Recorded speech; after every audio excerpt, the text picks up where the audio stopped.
All right. So a lot has kind of happened, and I haven't been keeping up with the news, but I read a little bit about kind of this whole situation, and I wanted to give my input on it. Obviously, this is just an opinion, and it really doesn't mean much coming from me. There's other people who have probably much more expertise on ethics, morality. This is just from like a psychiatrist viewpoint on this whole situation. I initially, when I was thinking about making this video, I didn't want to include the component of race. I wanted to completely look at it like assuming both people were the same skin color.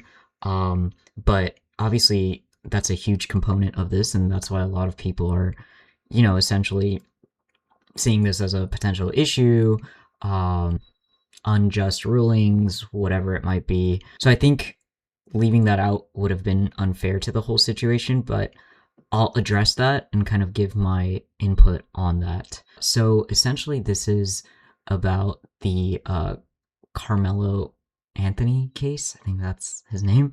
And then the other guy's name is I can't believe I forgot this. Um, Austin Metcalf. Okay, so the whole situation is there was this high school like track meet or something, right? And so basically all these high schools were there and for a track meet, and some of them have these tents or places where they can stay, right? And Austin Metcalf had his he had a school and his school had their tent, um, but apparently Carmelo Anthony didn't. His school didn't have a tent, so he had nowhere to go. Specifically during the situation where it was like kind of raining and there was a little bit of a storm sort of thing going on. So apparently he went into the tent of Austin Metcalf's high school. And so he's in there, and basically the situation was he, Austin Metcalf told him to kind of get out of the tent or something. And apparently a scuffle ensued. I don't know, before the scuffle or during. I don't know if that was the time where Car- uh, Anthony Carmelo, said that, hey, like, touch me and see what happens, something along those lines, but essentially kind of like a subtle threat. And then I don't know what happened there. I don't know if that's when Austin pushed him.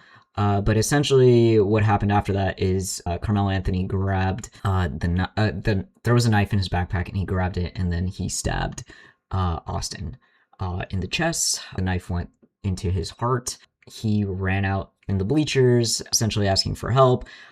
But unfortunately, paramedics got there. They did chest compressions, and then they took him to the hospital where he was pronounced dead. Meanwhile, Anthony Carmelo, he essentially, kind of was caught, and he was freaking out. I don't think he understood the repercussions of his situation at that time, or maybe he knew something really bad was going to happen, which is why he was freaking out a lot.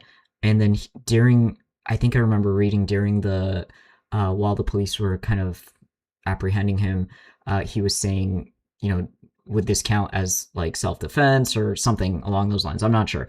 But regardless, he knew kind of the brevity of the situation.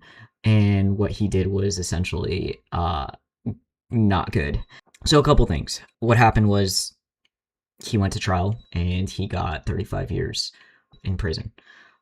So, a lot of people are angry because of that, because they feel like what happened was unfair. This was like maybe a race thing. If Anthony Carmelo was white, he wouldn't have gotten that sentence, and it wouldn't have been such a huge situation.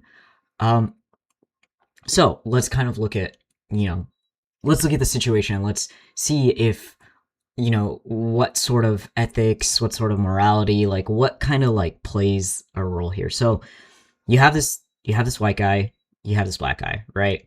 And so the black guy goes into the tent, and the white guy is like, hey, get out, you don't belong here, and starts to kind of maybe verbally potentially escalate things. And as a result, the other guy also maybe verbally escalates things, and there's a little brawl, and he stabs the guy. So the question is, was the stabbing, that this is the essential question, right? Was the stabbing, was killing the other guy who's maybe getting into a physical altercation with you justified? There's a lot of things here that are happening, right? So let's start from point A, right? So say that Carmelo Anthony was a white guy and he entered the tent. It is very, not saying that this is right, but it is very normal for people to have, I don't know, stereotypes or biases, racial biases, like certain, so there could have been, maybe like a specific, racial component to it where Austin Metcalf was like, what is this guy doing here? Like, is he gonna do something? Like, he's not supposed to be here. Like, why is he in here? Is he gonna take something from us? We don't know this person. And so he may have gotten unnecessarily angry or defensive, and that further escalated that, right? Like, if you see somebody there, it's raining outside, I think it's very reasonable to kind of understand the situation and be like, hey, it's cool, you can stay in here, you can hang out. But then, there could be the racial component of like, what is this guy doing here? Like, maybe he's not like us or something. Maybe he's up to something no good or whatever. People think that, right? Like, I'm not going to say he was racist. I'm not going to say that for a fact or anything. We have no idea, but there could have been kind of like a stereotypical, like, sort of, component to this where he's like, what the heck is this guy doing? He doesn't belong here. Two, he's not, like us or whatever. I don't know. But that could have been a component of it, which could have affected how his behavior was towards this individual. I think that's a fair assumption. I'm not making any claims that, he's racist or anything like that. But that point, I do see how that can be true, if that is an argument that's being made.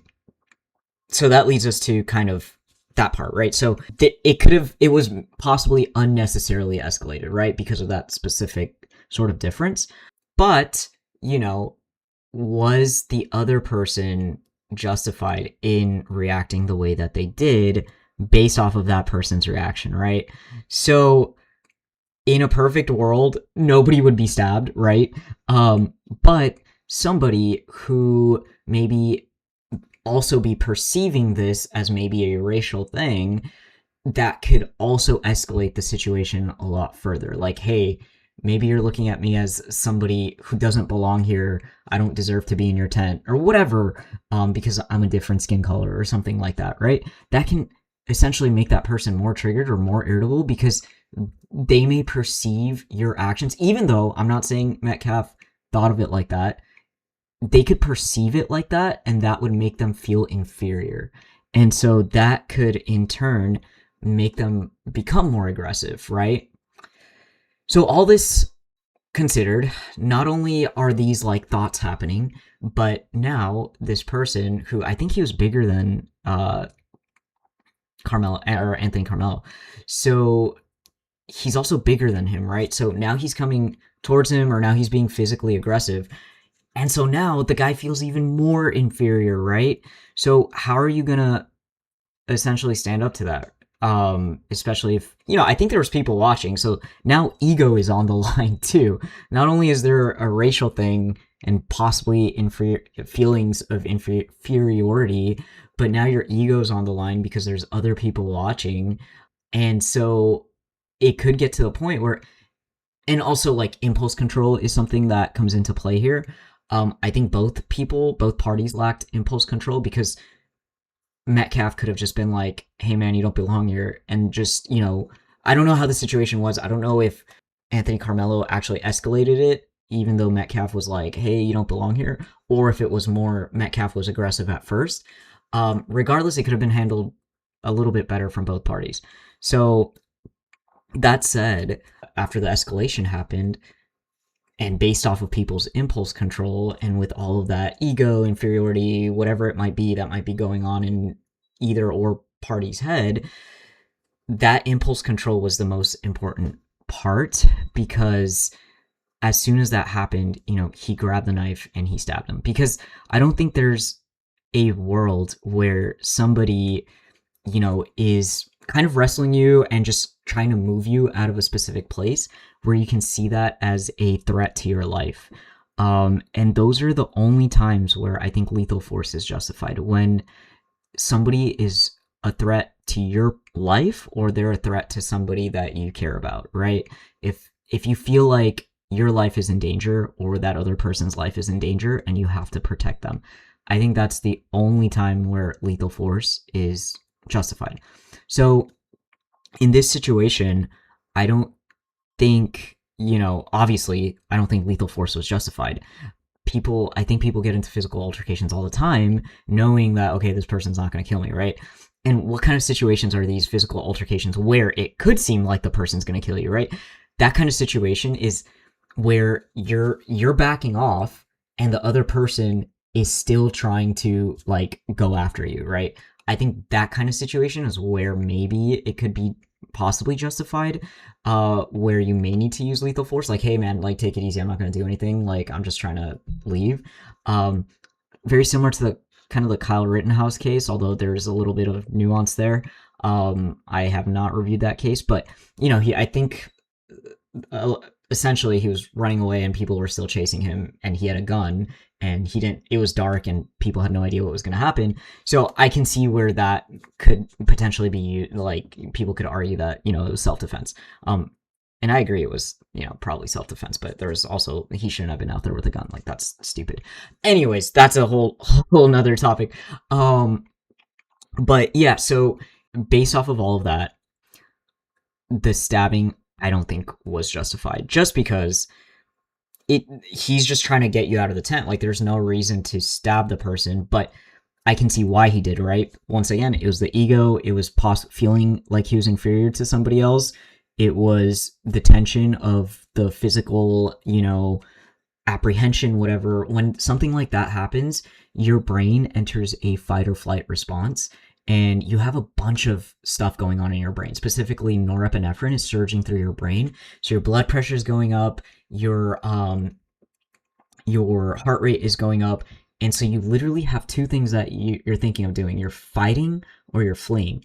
And unfortunately, this guy thought about fighting because of all this tension, and because of whatever lack of impulse control, he grabbed the knife and he stabbed him. It was part of the, it was part of the fight or flight. So it was kind of a natural reaction essentially, but there could have been more, self-control in that. And he didn't, I'm going to say it again, he didn't need to stab him. So was the stabbing justified? Once again, no, not at all. Was the sentence justified? I'm not a judge. I can't actually say whether or not it was justified, but actually, I don't know what to think about that. I don't know if 30 years is fair, just because, like I said, there was so much stuff going on in his mind with that situation and the fight or flight response. It could have been sort of an automatic thing, and, understandably, maybe he doesn't have the best impulse control, and Austin Metcalf also lacked impulse control in terms of, like, escalating the situation. He could have been a lot kinder.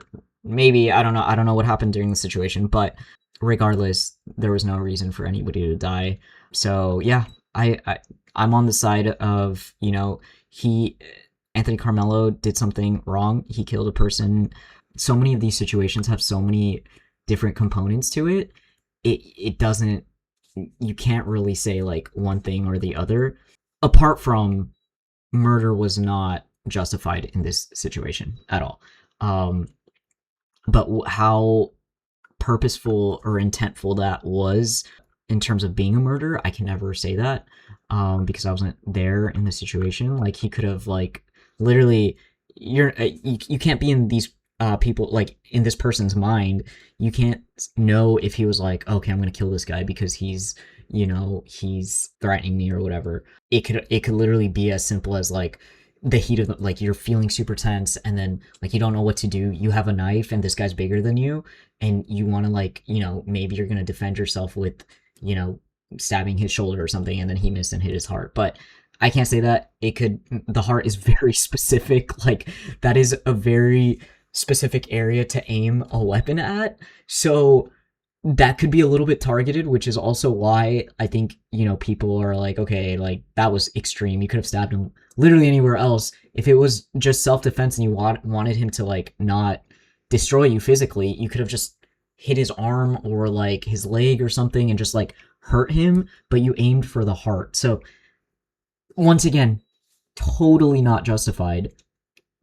I can see what the thought process he was doing. I'm just gonna keep rambling, but it wasn't justified. I think it was wrong. That's pretty much it. Thanks. Please like, comment, whatever. Actually, I don't know why you'd like this video, but comment if you want to discuss it. I would be happy to respond to any comments. All right, see ya. Bye.